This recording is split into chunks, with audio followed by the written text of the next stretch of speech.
Class 12 আরেকটা গাউসের উপপাদ্য ও তার প্রয়োগ থেকে একটা সমস্যা। 6.6 মিটার বাহু বিশিষ্ট একটি ঘনকের কেন্দ্রে 0.2 মাইক্রোকুলম আধান রাখা হলো। ঘনকের সকল তলের মধ্য দিয়ে অতিক্রান্ত ফ্লাক্স কত হবে? তো গাউসের উপপাদ্যটা আমরা কি জানি?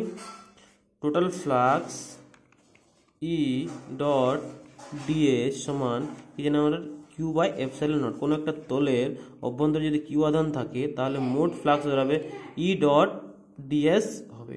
এটাকে আমরা শর্টে ফাই দ্বারা সূচিত করি, ফাই সমান কিউ বাই এপসাইলন নট। তাহলে এখানে কিউর মানটা আমার দেওয়া আছে 0.2 মাইক্রোকুলম। ওটা কুলম্বে নিয়ে যাবো, কুলম্বে নিয়ে গেলে আমাকে কী করতে হবে?